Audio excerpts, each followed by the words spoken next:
A sensação de que o mundo está passando por transformações é generalizada. Muitas pessoas têm a impressão de que estão perdidas e de que a realidade, como conhecemos antes, já não existe mais. E agora? Para onde está caminhando a humanidade?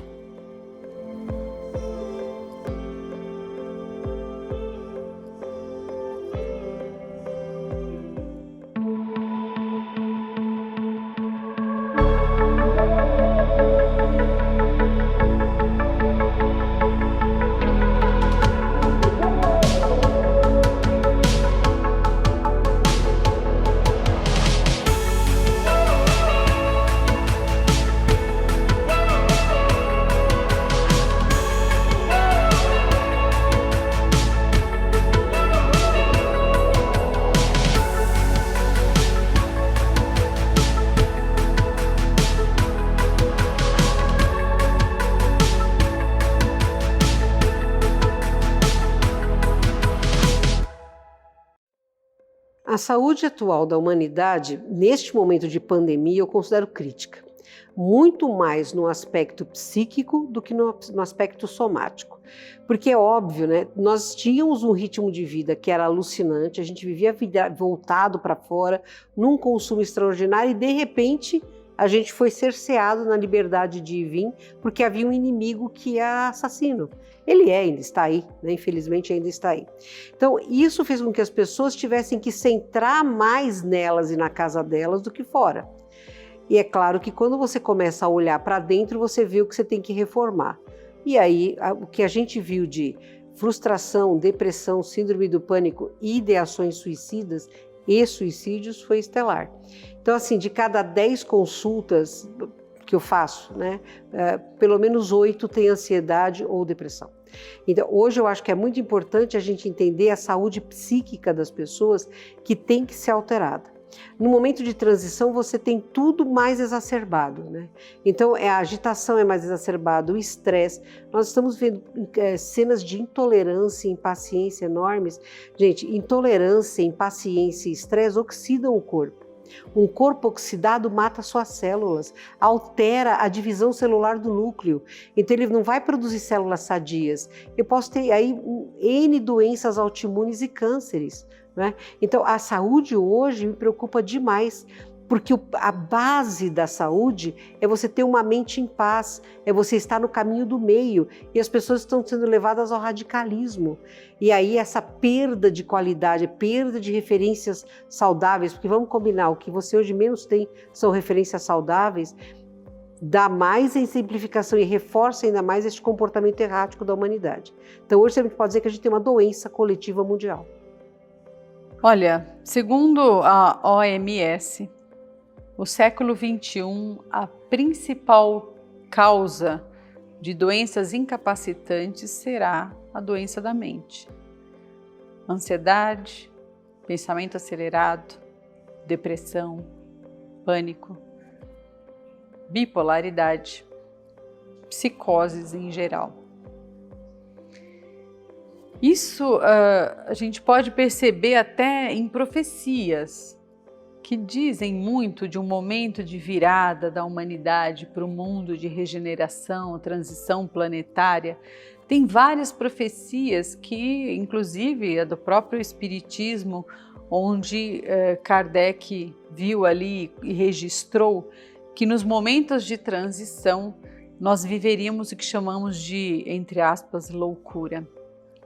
As pessoas iam enlouquecer, o suicídio ia aumentar demais, em especial entre as crianças e adolescentes. Então, começa a bater uma informação aqui, a OMS falando a mesma coisa que muitas profecias que seriam mais ou menos nessa mesma época do século XXI, momentos de transição planetária. Eu percebo que hoje, de fato, muitas almas que estão aqui encarnadas neste momento estão em grandes desafios. O próprio planeta Gaia, falando fisicamente, não só, mas também energeticamente, está passando por muitas mudanças. Nós sabemos que é todo um mecanismo, né, de polias das menores até as maiores. Nós somos parte de uma das menores polias, né, de todo esse mecanismo. O planeta Gaia é uma polia maior e nosso sistema solar e, enfim, a nossa galáxia. Tudo isso está em momento de transição, não é só o planeta, como chamamos, mas também uma transição cósmica. Então é óbvio que a mudança interna gera mudanças no próprio planeta, que a gente percebe que o ser humano capta todas essas mudanças e nós estamos todos interligados. A nossa mente interligada com Gaia, na mesma pulsação, né, de Gaia, assim como todo o sistema solar e etc, etc. Então, eu vejo hoje como o principal sinal, né, desse momento do século XXI, conseguirmos entender esse centro que nos dá poder e força para enfrentarmos todos os desafios desse próximo século. A pandemia do Covid-19 apenas evidenciou o sentimento generalizado de cansaço. Vivemos numa sociedade de excessos e polaridades. Dormimos pouco, produzimos muito e frequentemente ultrapassamos nossos próprios limites. Novas doenças mentais estão surgindo em função disso. Antes da pandemia, 72% dos trabalhadores brasileiros de 25 a 65 anos enfrentavam estresse em menor ou maior grau. Entre eles, 32% já eram atingidos pelo burnout, segundo o levantamento do ISMA-BR, International Stress Management Association, em 2018. O estresse e a ansiedade, eles são dois fatores de aumentar adrenalina e noradrenalina, ou seja, adrenalina e noradrenalina são dois neurotransmissores que é ou bate ou foge, ou luta ou sai correndo, né? Então imagina que você tá, é um caso que o professor adorava dar na aula de fisiologia, ele falava assim, tá lá o cara, aí com a esposa do melhor amigo, aí o melhor amigo que não devia chegar, chega. E imediatamente o coração dele dispara, ele começa a respirar rápido, a pressão sobe, os músculos ganham muito mais sangue porque eles têm que sair correndo, e enquanto ele vai se trocando, pulando pela janela, ele, né? É exatamente isso, é um fenômeno fugaz, é rápido, mas ele é avassalador. Então, se a gente fosse analisar, né? Fisiologicamente, você tem um aumento do cortisol, da adrenalina, da noradrenalina, você tem aumento da pressão arterial, da frequência cardíaca, você respira mais rápido, então você oxida, e todos esses processos envelhecem o seu corpo, alteram a saúde do seu corpo. Onde você tem órgãos de choque, que são aqueles calcanhares de Aquiles, né? É exatamente nesses locais que você vai ter uma perda energética maior e uma probabilidade maior também da incidência da doença. Isso é o estresse e a ansiedade. Então, o estresse é um pico, né? Mas imagina pessoas que estão sendo mantidas em ansiedade o tempo inteiro. Desemprego, dificuldade para pagar suas contas, relacionamentos abusivos, medo de morrer, de pegar Covid, de perder quem você ama, raiva, porque hoje você passa muito... Se você olhar, se você assistir noticiário, você vai viver em raiva. Então, é melhor... Eu honestamente não assisto. Claro que eu me inteiro das notícias, mas eu não entro emocionalmente, porque senão você vai ficar com raiva o tempo inteiro. Isso é absolutamente endoecedor, né? Então, hoje, você tem muito mais picos. É lógico que não é mencionado para não estimular, mas a estatística mundial de suicídios em todas as faixas etárias está assustador, a ponto de você ter um congresso mundial para entender por que crianças de 7 anos querem se matar. Então isso para mim preocupa demais, é o futuro. Quando o futuro perde a vontade, alguma coisa muito errada está acontecendo. Aliás, eu acho que a pandemia foi realmente de incapacitação emocional. Muita gente entrou em pânico, muita gente se isolou. E não é só por causa da pandemia, do problema da transmissão do vírus, mas é de fato porque tem essa sombra de medo o tempo todo atrás de nós. Acredito sim que a pior pandemia que está aí por vir é da doença mental. Como eu já coloquei, as pessoas estão com muita dificuldade em entender que a vida não é um fardo, não é um castigo, mas que ela é um desafio. É empolgante. Interessante é isso, a vida é um desafio empolgante, de superação constante. Se a gente ainda olha a vida como um castigo, nós estamos com o estado de consciência muito restrito. Se olhamos a vida como um desafio empolgante, nós já estamos ampliando a nossa consciência, porque a gente percebe o que vem por trás de uma lição como essa. Tem muita gente que não entendeu a lição, que voltou à sua vidinha de sempre, egoísta, pequena, rasa, muito voltada para si mesmo.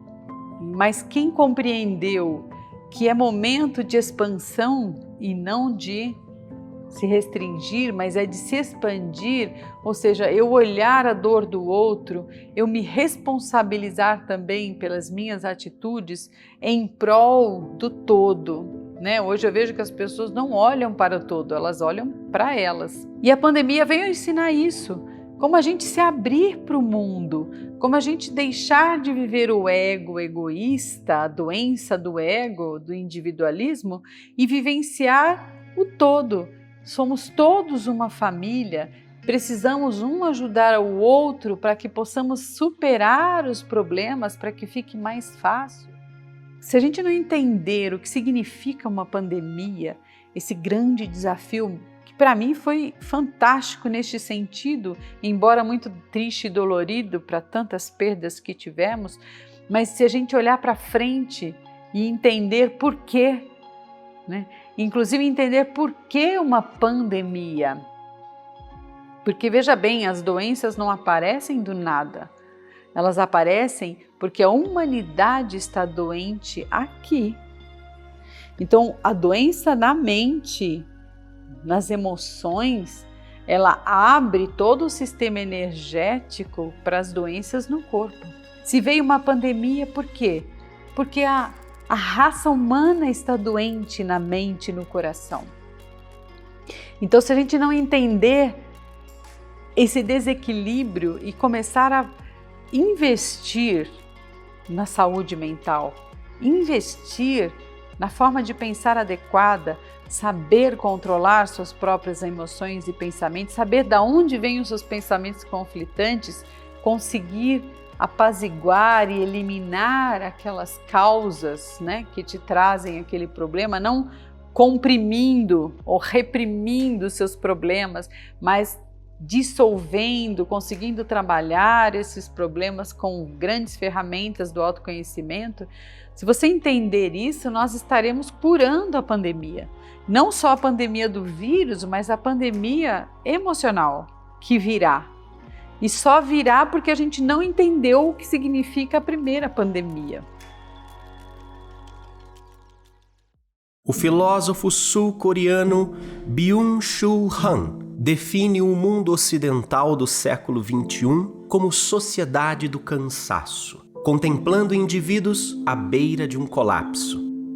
O avanço tecnológico, junto à globalização, revolucionou a maneira como vivemos. Agora, estamos conectados 24 horas por dia e partimos do pressuposto de que devemos ser produtivos o máximo possível, até mesmo enquanto deveríamos estar descansando.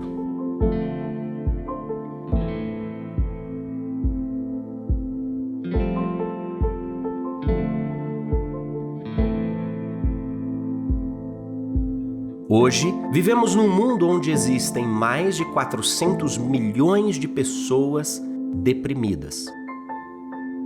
Segundo a Organização Mundial de Saúde, entre 2005 e 2015, houve um aumento de 15% nos casos de ansiedade mundial. E de acordo com o diretor-geral da OMS em 2019, uma pessoa se suicida a cada 40 segundos no mundo.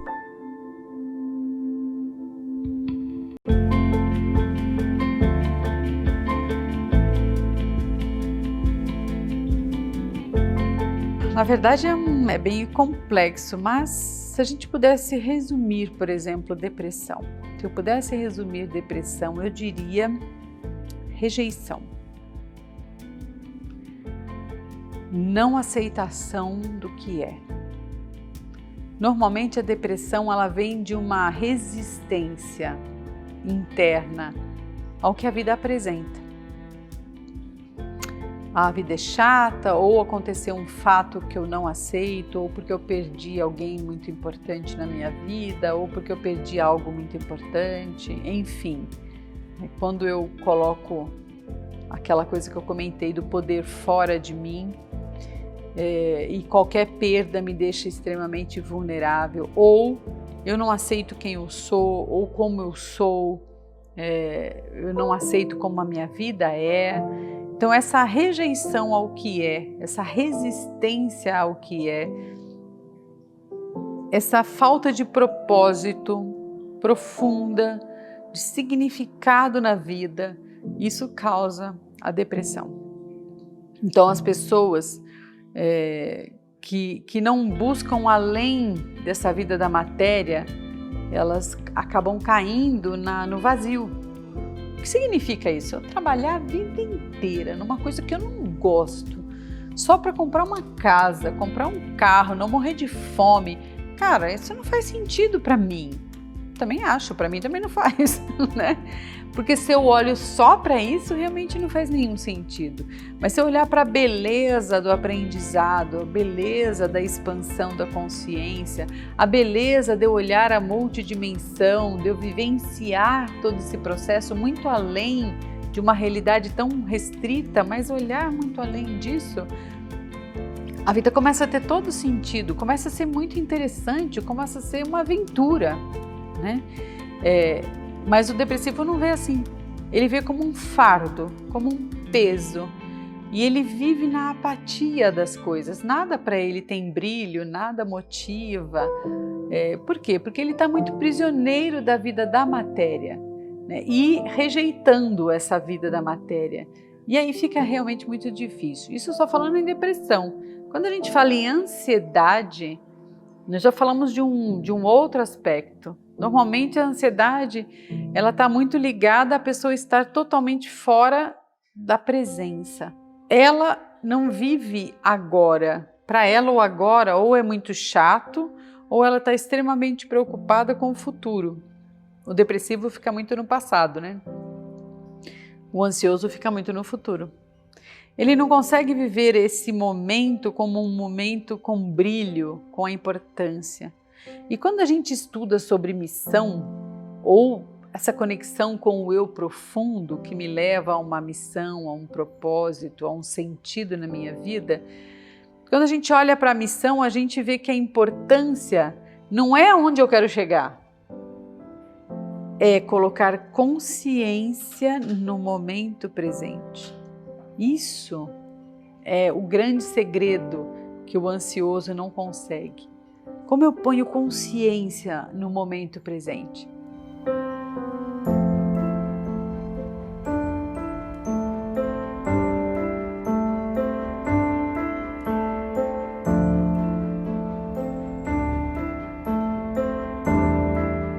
Então, se eu tenho que ir até aí, buscar esse papel, o que é importante é pegar o papel? Muitos diriam sim, meu objetivo é pegar o papel. Tá, eu até sei que o meu objetivo é pegar o papel, mas o que é realmente importante na minha missão é o caminhar até você. Então, eu vou pôr presença e consciência a cada passo. Para mim é importante o primeiro passo, é importante o segundo passo. Sabendo onde eu quero chegar, mas eu não ignoro que o importante é o agora. Mesmo porque, para eu chegar até aí, eu dependo do agora. Para eu chegar no futuro, eu dependo de bons passos dados. Porque se eu chegar aí sem prestar muita atenção, eu posso cair, posso me machucar, e aí eu não alcanço o meu objetivo. Mas se eu der passos firmes e passos fortes, consciente e abençoando, não sei se seria uma palavra abençoar, mas viver com gratidão o meu primeiro passo, depois o meu segundo passo. Exatamente o que eu faço no instante em que eu faço, eu estou cumprindo a minha grande missão. Não é a do fazer, mas é a do ser. Você vê, né? Nós nunca tivemos tanto avanço tecnológico como a gente tem nos últimos 10 anos. Tá? É estelar, né? As modificações. Eu, quando fiz a faculdade de medicina, a anatomia você fazia em cadáver, cheirando a formol, aquela... Hoje, você faz a anatomia em imagens tridimensionais. Olha o avanço, né? Primeiro pelo respeito, mas também a praticidade, porque você roda como você quer. Tudo bem, você não tem o dedinho lá enfiado para sentir o tecido, mas mesmo assim a invenção é enorme. A medicina ocidental, ela é altamente tecnológica, ela é cartesiana, então aquilo que não se prova verdadeiro não é verdade, não existe. Esse cartesianismo fez com que se dividisse o corpo humano em pedaços cada vez menores, né? O olho é um órgão pequeno, hoje você tem um especialista em retina, especialista em cristalino, especialista em vítreo, você tem... E é um órgão pequeno e você consegue dividir, mas por quê? Porque o avanço tecnológico é de tal monta que não há como você saber tudo.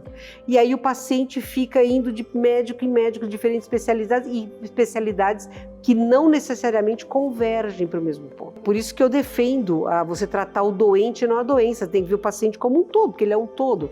Ele não é só corpo, ele é corpo, mente e alma.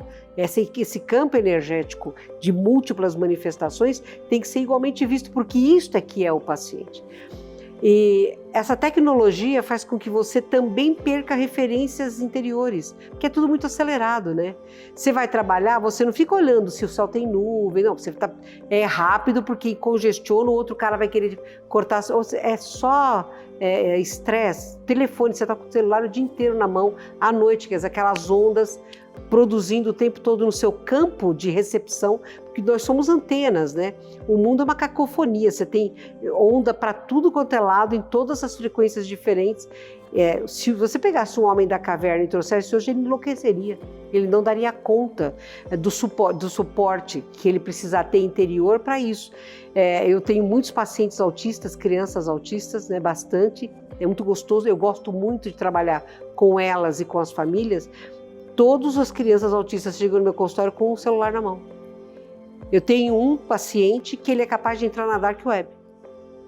Ele não sabe o que é isso, mas ele entra. Então, este avanço tecnológico nos acarreta um nível de estresse maior, pensamento acelerado que hoje muitas pessoas têm. Eu sempre tive, mas hoje é epidêmico. Então, nós temos toda essa tecnologia que deveria servir e serve para uma melhor qualidade de vida, ela tem um contraponto que é nos levar a um nível de menor interiorização, de a gente estar o tempo inteiro atento, e o que leva a gente a ter saúde mental é a meditação. Então você precisa estar fechado por fora e totalmente concentrado e aberto por dentro. É isso que a tecnologia nos dá. Então, se nós soubéssemos usar a tecnologia como com essas... Na hora que eu preciso do avanço, eu uso, mas na hora que eu não preciso, eu me recolho na minha ilha e eu consigo entrar em contato multidimensional, aí eu teria saúde. Do contrário, eu tenho doença. Nós temos uma melhora tecnológica fantástica, mas o progresso tecnológico não está, né, na mesma pauta ou no mesmo ritmo que o progresso evolutivo de consciência, de expansão de consciência. A gente pode ver aí civilizações extremamente avançadas, mas que ainda são bélicas, que ainda são invasoras, que não respeitam, não têm ética. Então, existem inteligências que desenvolvem apenas a parte tecnológica, racional, intelectual. É um tipo de inteligência que nós temos. Mas quando falamos em ter paz, em ter saúde mental, psíquica, física e etc., nós estamos falando de uma outra inteligência, que é a inteligência emocional. Inteligência espiritual. São inteligências diferentes que temos que desenvolver da mesma forma que a inteligência tecnológica ou a inteligência racional.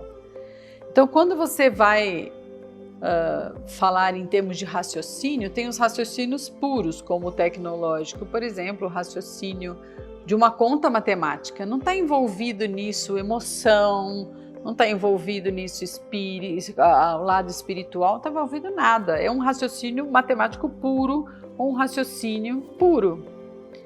Mas quando eu falo em evolução ou em paz ou em saúde, eu estou falando em raciocínios que envolvem emoção. E não é mais puro, mas é um raciocínio que está totalmente interferindo nas decisões que são tomadas, no uso do meu livre-arbítrio, como eu decido as coisas na minha vida, como eu me relaciono com o mundo, como eu me relaciono com as pessoas, como eu recebo os eventos externos, qual é o impacto disso dentro de mim, como eu vou lidar com essas coisas que acontecem fora de mim. É um outro tipo de inteligência que envolve as áreas espiritual e as áreas emocionais do ser humano, né? Então são inteligências totalmente diferentes. Aquilo que depende do raciocínio puro é fácil, porque não tem emoção envolvida. Você vai lá, pensa, raciocina, define fórmula matemática ou então tecnologias e formas de trabalhar com isso, com aquilo. Não está envolvendo que seu filho está doente em casa com febre ou que você tem que decidir sobre coisas importantes na sua vida ou que você tem que evoluir para sofrer menos. São outros tipos de inteligência totalmente diferentes. Então, uma pode muito bem correr, enquanto que a outra não, né? Depende de eu perceber ética, por exemplo, para entender o valor da ética na evolução do ser, porque não tem outra forma de evoluir que não seja pela ética. Então são inteligências muito diferentes. Nossa sociedade cada vez mais se distancia de sua essência como humanidade, em direção ao individualismo perfeccionista e ao consumismo. É esperado de nós o paradigma do ter para ser, ou seja, ter o carro do ano, a casa mais bonita, a família do comercial de margarina, com um armário lotado de roupas, porque isso, em tese, nos define e movimenta a economia. Eu não sei em que década foi inventado o fast food. A partir daí, colesterol, triglicérides, né? A vida indoor fez você ter hipovitaminose D. As crianças têm baixa de vitamina, porque elas não tomam sol. Na minha época, a gente brincava ao sol. Hoje você brinca com videogame dentro de casa, né? Então a gente come mal, o nosso ar está cheio de metal pesado, a nossa água é péssima, a nossa terra está envenenada. Então a gente na alimentação já está recebendo o que não é bom. Micro-ondas, né? Esses fogões cooktop, é péssimo cozinhar ali, porque você destrói muita coisa. Alimentos congelados, um monte de conservante, porque a vida tem que ser rápida, a vida tem que ser prática. Isso os norte-americanos importaram para o mundo. Eu concordo, eu morei 2 anos nos Estados Unidos, minha vida era altamente prática, mas ela estava longe de ser uma vida saudável. Vida saudável é você cozinhar, você ter a sua horta em casa. Você fala, mas quem que pode fazer isso no mundo de hoje? Pois é, a gente perdeu a referência do que era ter saúde. O futuro, nós não vamos viver em megalópolis. A gente vai viver em lugares onde a gente tenha um jardim com flores e um jardim com plantas, para que a gente possa comer. Vai ser completamente diferente. A tecnologia vai ser ainda maior do que é hoje, mas a gente vai ter um estímulo enorme de viver com a mão cheia de terra, porque isso vai trazer a saúde, né? Então, enquanto nós estivermos reféns deste avanço, entre aspas, tecnológico, com o sentido de facilitar a vida, e ela facilita, e a gente só não pode permitir que isso coma ou destrua em nós o conhecimento ancestral que nós temos do que é uma vida em paz, uma vida com a família, uma vida de, sabe, do ócio. O ócio também faz parte, o ócio é importante. Não de ficar na frente da televisão, mas de você ficar lendo um livro gostoso no jardim ou simplesmente ouvindo água correr. Aqui em casa a gente tem água, a fonte dos gatinhos, né? O bebedouro dos gatinhos, que é corrente, porque o gato com água parada não fica saudável. Então, esse barulho para mim é ótimo. Eu fico escutando esse barulho, é tranquilizante. Nós teríamos que fazer um caminho de não abrindo mão do avanço tecnológico que veio para facilitar a vida, mas ao mesmo passo e na mesma intensidade, ter práticas de saúde mental, de saúde física, da paz interior, porque sem paz interior você não consegue ter saúde. Para que eu possa ver as coisas de uma forma diferente, primeiro eu preciso ser. Então, tudo depende muito de como eu sou. Para eu ter, eu deixo de lado o meu ser. Muitas vezes eu passo por cima dos meus valores, passo por cima dos meus próprios princípios, para eu conseguir as coisas. Quantas pessoas eu não atendo na clínica que eu percebo que elas falam: ah, mas eu vou fazer isso, eu sei que não é certo, mas eu vou fazer isso até eu conseguir comprar minha casa. Depois que eu conseguir comprar minha casa, eu paro. Ah, então você rouba dinheiro ou, omite, por exemplo, imposto ou sei lá o que, suas dívidas não paga, seus fornecedores não pagam seus funcionários, enquanto você... Então a pessoa vai justificando: não, mas tudo bem, é só até eu conseguir isso, depois que eu conseguir isso eu paro, né? Então as pessoas vão se corrompendo internamente em nome desse ter. E as pessoas subestimam o que isso significa. Elas subestimam o que é não ser fiel aos seus próprios valores, não ser fiel aos grandes princípios que regem os nossos próprios valores. Quando nós corrompemos esses valores, a infelicidade já está marcada dentro de nós. A gente pode não saber disso. A gente subestima o valor da ética, né? Subestima os prejuízos internos de você não confiar em você, de você ser uma pessoa corrupta, de você ir contra os seus próprios valores. E isso tem um preço muito alto, a autoestima. Sabe quando você fala: eu sou meio perigoso, porque se eu tiver oportunidade eu passo a perna mesmo, eu dou uma desperto, eu levo vantagem em cima das coisas. Então nós não percebemos que esse ter em detrimento do ser tem um custo muito alto.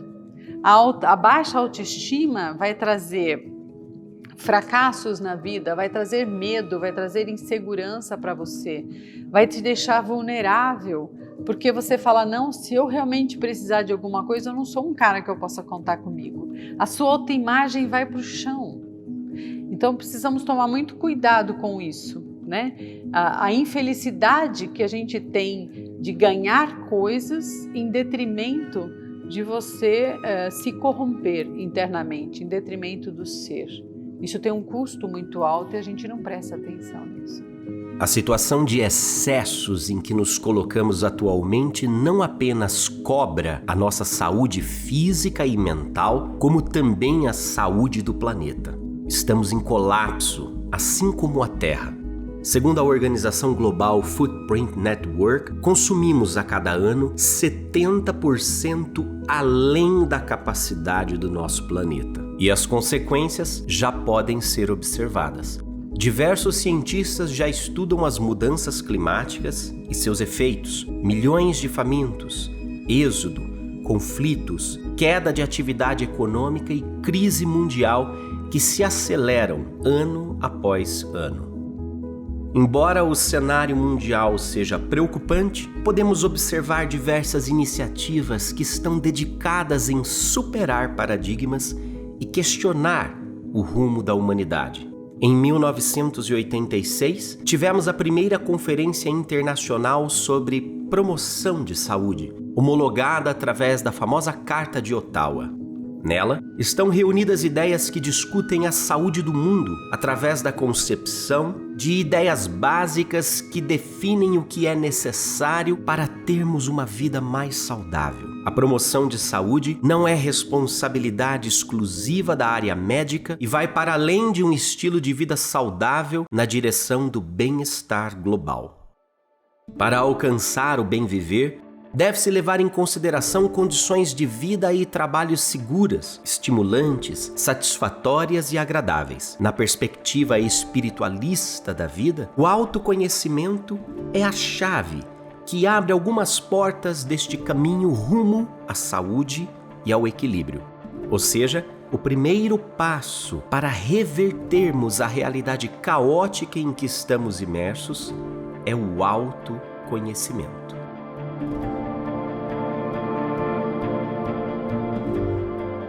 Historicamente, todos os filmes do futuro são catastróficos.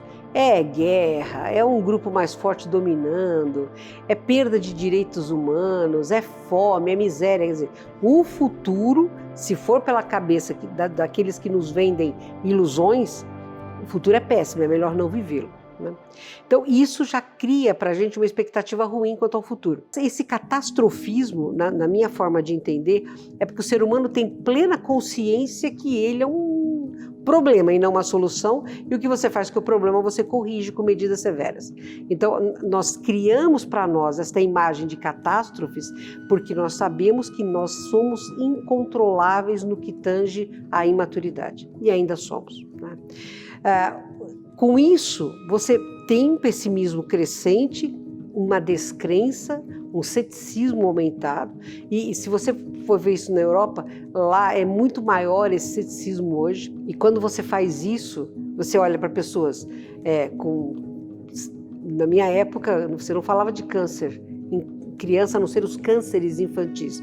Hoje você tem cânceres de mama em meninas de 12, 13 anos. Por quê? Porque foi estimulado o desenvolvimento hormonal nas crianças, a libido das crianças começa cedo, com essas danças da garrafa, essas coisas todas horrorosas, e é mundial isso. Não é só Brasil, é mundial. Então, houve um estímulo para que houvesse uma maturidade precoce, hormonal, mas não da personalidade, não da criança.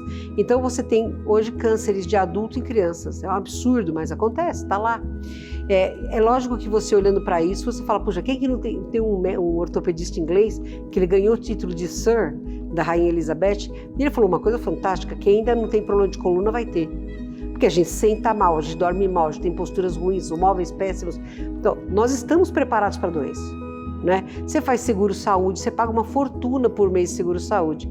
Os hospitais vivem cheios, né? Eu tenho pacientes que iam 6, 7 especialidades e o problema deles era emocional, mas você vai, faz exame, aí um pede todos os exames, vai no médico B, o paciente não fala que já fez os exames, ele pede de novo. Gente, você vai para o laboratório toda hora, alguém te enviando uma agulha. Percebe? A gente alimenta muito este conceito. Daí a maioria das pessoas vê um copo meio vazio. O copo meio cheio é a gente entender que a transição vai impactar diretamente na maturidade. Nós vamos ser obrigados a amadurecer por causa dos desafios que nós teremos que enfrentar. Essa pandemia é um bruto desafio e a gente está tentando, e muitas pessoas estão crescendo e amadurecendo muito. Daí você começa a falar, puxa, não, olha, não está tão ruim, porque hoje tem mais pessoas praticando esse exercício físico, que não vem de agora, já vem de muito tempo, a geração dos anos 80, já começou 90, e isso é muito salutar. Tem pessoas abandonando as grandes cidades para ir morar no interior com mais paz, muitas pessoas se tornando vegetarianas, outras nem tantas se tornando veganas, mas é um caminho extraordinário de manutenção da ordem. Quando você analisa a humanidade por este prisma, você fala, puxa, está dando certo, é o copo meio cheio. Hoje eu tenho a felicidade de encontrar muitas pessoas, por causa que a gente vibra nessa energia, então você atrai, de pessoas que já alimentam dentro delas a nova Terra. Então você vê pessoas que têm uma atitude mais ética de relacionamento profissional, de relacionamento familiar, que já buscam selecionar o input de informações, né, audiovisual, de leitura, o que é que está mudando nelas. Então isso já são bolhas. Pessoas que estão se preocupando muito com a solidariedade, elas querem ajudar, elas querem construir. Então isso já são bolhas claras de nova Terra. E tem muitas, que o mal aparece porque ele ganha propaganda, o bem não aparece tanto. A mídia enaltece o mal. o bem não ganha manchetes, né? E o homem acostumou-se a ver isso. A gente foi treinado para ver a dor como meio de solução a partir da morte de Jesus, que os caras fizeram de Jesus um cara sorumbático, depressivo e esquálido, né? Que sofreu demais. E quem era santo, quem era morto na arena, aquele negócio todo. Então, a dor, o mártir e tal. Isso gerou uma psique retrógrada, horrorosa. A gente acredita na dor como forma de evolução. E não é a dor, é o amor, que é justamente o oposto. A terra morre com a dor, a terra vive com o amor. Então, nós temos que alterar muito isso em nossas mentes. E pessoas que estão conseguindo compreender isso já estão começando a construir a nova terra. O autoconhecimento ele é essencial para a nova terra, porque nova terra implica em consciência expandida. Não é que a gente vai mudar de planeta, não, o planeta vai continuar aqui. Eu é que vou ter que me adequar consciencialmente ao nível do planeta. Então o planeta está se elevando, né, no nível que estamos na nossa história, já estamos aí há 7.000 anos, que é normalmente quando se conta o tempo que a gente chama, né, entre aspas, de expiações e provas, um tempo de a gente expiar as lições que a gente realmente não aprendeu e de provar quando nós já sabemos, mas provar que a gente realmente sabe. Sabe quando você quer passar na escola e faz a prova? Exatamente isso. Estamos nesse momento de provar se aprendemos ou não. Para que a gente possa entrar no mundo de regeneração, a gente precisa ampliar o estado de consciência. Então, o autoconhecimento é questão sine qua non. Eu preciso entender por que eu sou tão restrito no meu nível de ver a realidade. Por que eu vejo a realidade com sofrimento?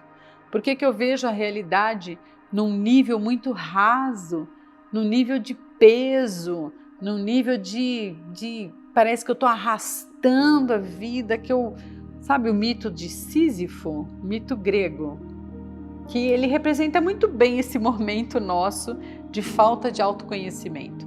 Sísifo, ele era um cara muito safado, sem vergonha, ele passava a perna em todo mundo, né? Então quando eu falo do peso que tem as nossas ações, de levar vantagem nas coisas e corromper quem somos, corromper os nossos próprios valores, é de Sísifo. Sísifo, então, ele passava a perna em todo mundo para levar vantagem. Os deuses ficaram muito bravos com ele e falaram: olha, a gente não aguenta mais você dar uma de malandro para cima de todo mundo, nós vamos te dar um castigo eterno. Você vai pegar uma pedra gigante e vai rolar morro acima. Vai empurrar essa pedra, vai rolar essa pedra até lá em cima. Quando ela chegar lá em cima, ela vai descer rolando de novo. E você vai de novo começar a subir essa pedra com muito esforço, que é uma pedra gigante, de novo até lá em cima, e assim eternamente será.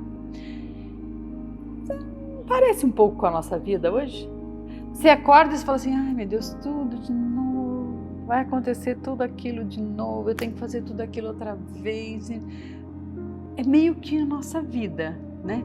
Que é um momento em que ainda não aprendemos a lição, que ainda somos corruptos internamente nesses valores e princípios, que chamamos de leis universais.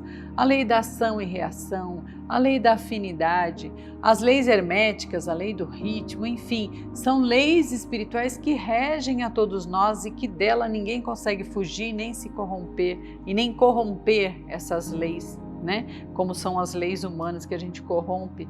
Não, essas leis a gente não consegue corromper.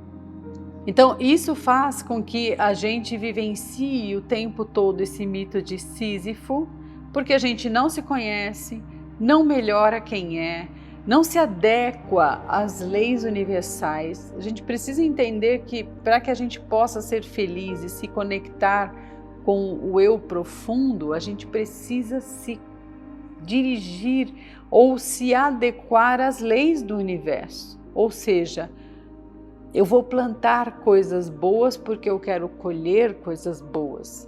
Eu vou estar com a minha mente totalmente positiva. Para quê? Para que eu me afinize com pessoas positivas, com situações.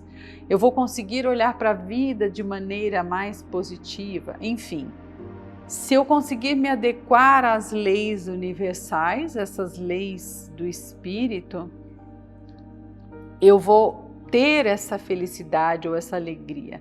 Isso é novo tempo, isso é nova terra. Eu me adequar às leis espirituais, é não viver só a lei da matéria, o olho por olho, dente por dente, ou então corromper as leis daqui humanas que nós temos, que ainda são tão falíveis, enfim. Eu vou deixar de viver isso para me guiar por leis que são muito superiores e que eu não conseguiria entrar no mundo novo se eu não vou conseguir me adequar se eu não entrar nessas leis. Então é interessante o autoconhecimento por isso. Eu vou perceber onde eu estou me corrompendo, onde eu estou mais tendo do que sendo, né? Onde eu estou falhando, como eu posso usar da minha mente de forma inteligente para que eu alcance o que eu quero. Como é que eu vou usar da minha mente não deixando a vida me levar, me arrastando por tudo quanto é situação e me adequando, né, às corrupções de todo mundo, mas eu usar da minha mente de forma concisa. Eu quero ir para lá, pode ser o caminho mais duro, posso perder algumas coisas aqui na matéria, mas eu ganho no meu propósito, eu ganho na minha missão, e isso é viver com um propósito. Então o autoconhecimento é essencial para esse mundo novo. Se eu não expandir a minha mente, e quando a gente fala em expansão é interessante, porque o mundo novo requer isso. Eu vou sair do eu para entrar no todo.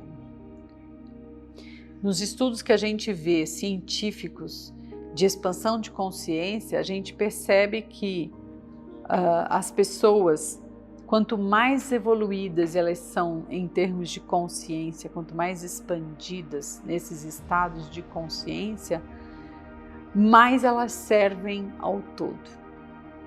Isso é muito interessante perceber, porque eu procurei uma outra fórmula, tipo assim, e se eu ficar num ashram, meditando, né, e sendo a pessoa mais pacífica do mundo, eu expando minha consciência? Não. Eu só expando minha consciência quando eu me ponho a serviço do todo. Então eu até queria que fosse mais simples. Aí eu me isolaria numa caverna, mas não é. Na verdade eu preciso servir a esse todo. Isso é nova terra. Saber que somos todos um. E se eu tiver que ser feliz, eu não vou ser um palácio em volta de um monte de favela. Isso é importante a gente entender. Eu só vou ser feliz se eu levar todo mundo junto comigo. Por isso que a gente vê hoje levantar minorias de todos os tipos. Pobres, negros ou raças de uma forma geral, ou homossexuais, ou transgêneros, ou não importa, mulheres. Você vê que todas as minorias estão se levantando, porque é tempo de nova terra. Não tem como eu viver no meu castelinho isolado e em volta de mim um monte de gente pobre e miserável. Não, nova terra é todo mundo junto, é todo mundo para todos. É esse servir, é se expandir a consciência. Por isso o autoconhecimento é essencial para este novo momento. A melhora do saneamento básico, o desenvolvimento de remédios e vacinas, o maior cuidado com a alimentação e a prática de atividades físicas fizeram a perspectiva de vida mais do que dobrar em 4 séculos, chegando, na média, perto dos 70 anos atualmente. Nunca antes tivemos tantas pessoas vivendo além dos 100 anos. Porém, se vamos viver mais, será que viveremos melhor?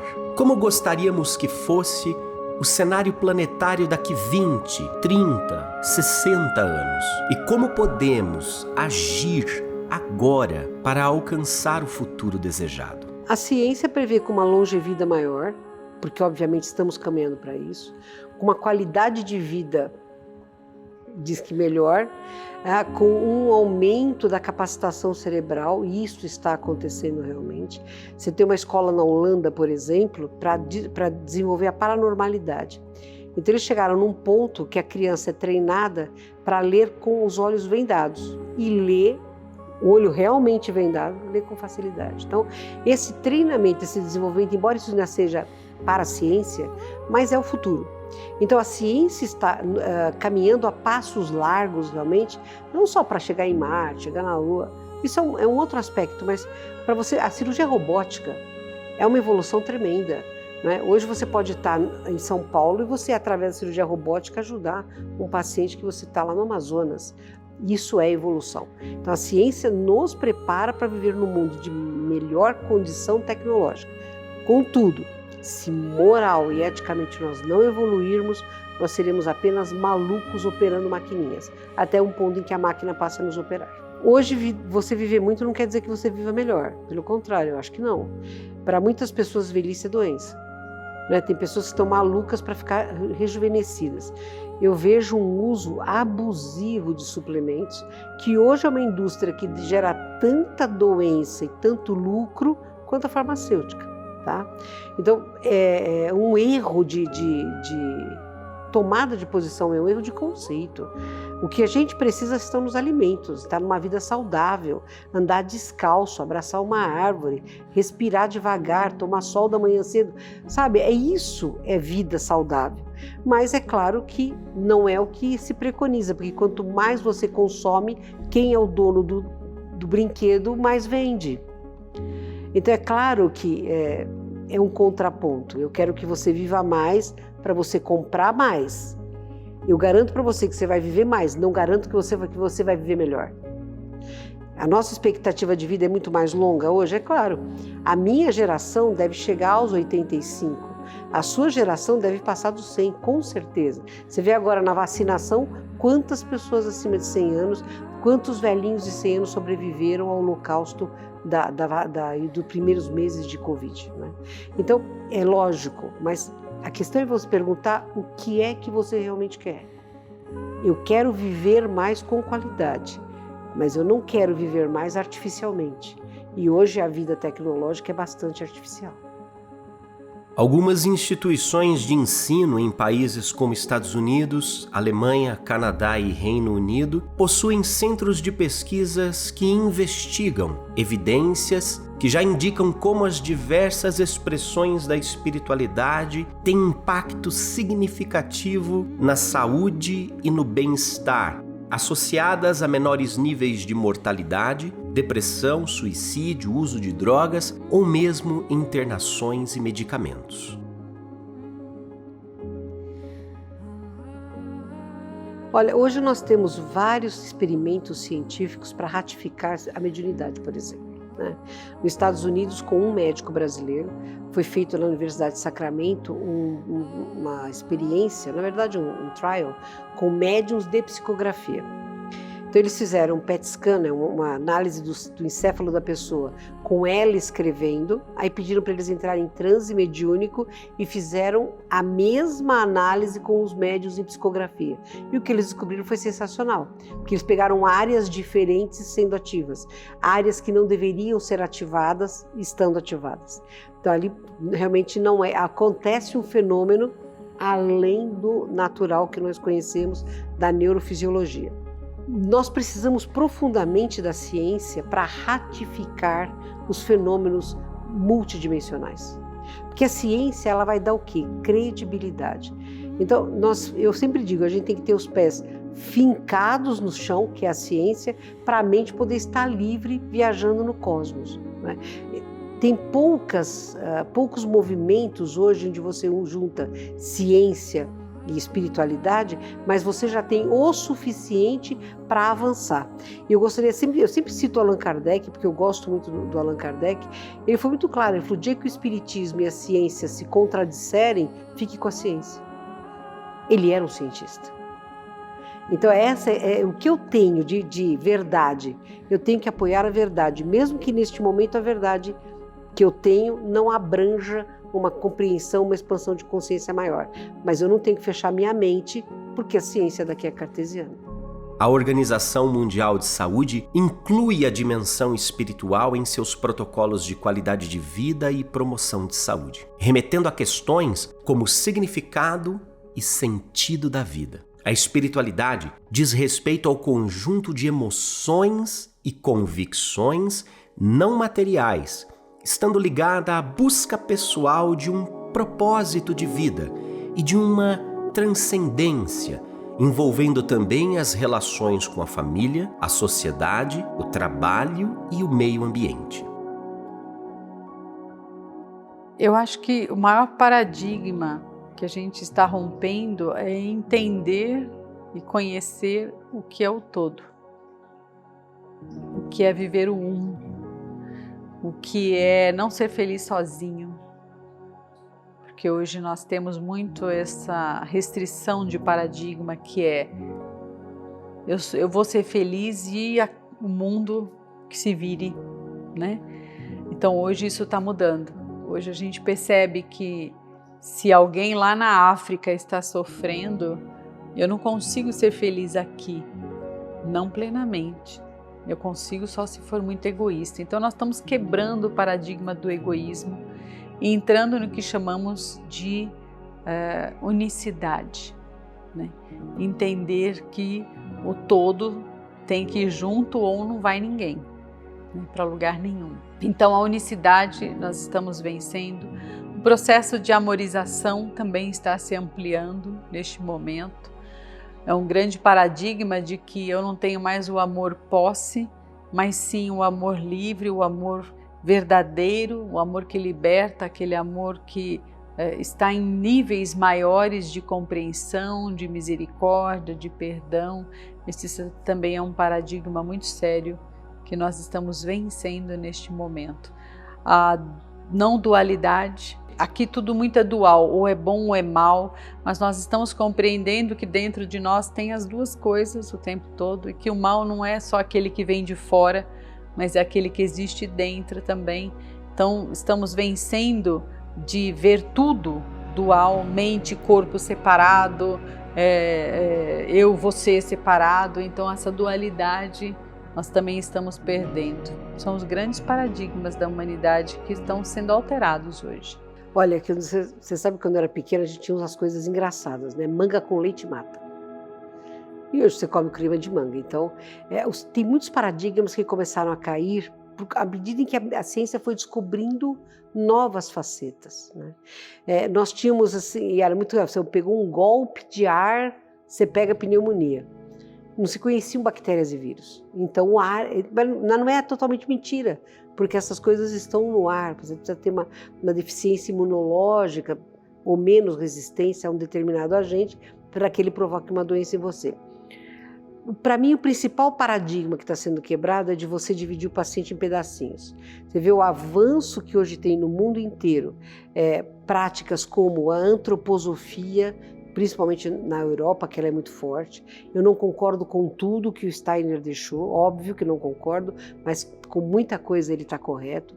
Mas você tem a medicina chinesa com mais de 5.000 anos, a ayurvédica com mais de 7.000, e vamos combinar, os países mais populosos são os destas qualidades de medicina. O que eu acho bonito é que há um momento que o Butão, por exemplo, que é um país budista, ele tinha a medicina tradicional chinesa e eles agora associaram a medicina ocidental. Então, o Butão, que é um dos países mais pobres do mundo, dá o direito do seu cidadão gratuitamente escolher se ele quer tratamento tradicional ou se ele quer o tratamento moderno. E isso para mim é o correto. Então, para mim, o principal paradigma que está sendo quebrado é este. A visão holística não descarta a visão cartesiana e a visão científica não descarta a visão holística. Para mim, o principal paradigma que tem que ser quebrado e que eu vejo que está caindo é este. Eu consigo somar todos os campos de conhecimento para ser mais útil e ajudar mais a quem sofre. Para viver uma saúde integral na nova Terra, o ser humano vai precisar entender que nós somos muito mais do que um corpo Então ele vai entender que aquilo que ele pensa e aquilo que ele sente vai influenciar na saúde do seu corpo, que ele é um ser multiexistencial, ou seja, que ele tem também um espírito, e que é da onde é a sua origem, que ele está vivendo uma vida física, mas que é uma vida humana, mas que nós somos espíritos antes de mais nada, e que é para onde retornaremos, né, nessa vida espiritual. Então compreendemos que somos também espíritos, entender o ser multidimensional, né, o multiexistencial, que vivemos simultaneamente em estados diferentes. Então nós somos essência, nós somos espírito, nós somos matéria, né? E compreender isso tudo e vivenciar não só o eu da matéria, mas também o eu profundo, o eu perfeito, a centelha divina, e trazer essa centelha divina se adequando às leis espirituais para que a gente possa de fato ter uma vida na matéria mais plena, mais saudável, mais integrada com o todo, integrada com a vida, com o cosmos, a interdependência que nós precisamos viver uns com os outros, entendendo o que é o reino mineral, o reino vegetal, o reino animal, e respeitar todos esses reinos na interdependência que temos uns dos outros. Acredito que seja essa forma de vivermos a saúde integral do ser. Para viver com saúde integral na nova Terra, é só uma coisa que o ser humano tem que fazer: ética. Ele tem que ser ético, viver com ética. Quando você vive com ética, você não transgride a sua própria consciência. Porque a ética é o que é bom para todos. Mesmo que para você naquele momento seja ruim, impera o ser bom para todos. Todos nós sabemos muito bem o que é o certo e o que é o errado. A gente pode se corromper, pode tentar corromper o outro, mas nós temos sempre a noção do que é certo e o que é errado. Então, a saúde integral do futuro virá de um comportamento ético da humanidade terrícola. Será que através da reconexão com a espiritualidade, de forma a integrá-la em todos os âmbitos da nossa existência, tal como temos feito na saúde e no autoconhecimento, nós seremos capazes de alcançar um futuro estado de bem viver num planeta regenerado a partir das nossas escolhas atuais? A espiritualidade e o bem viver são mesmo o caminho para a nova Terra?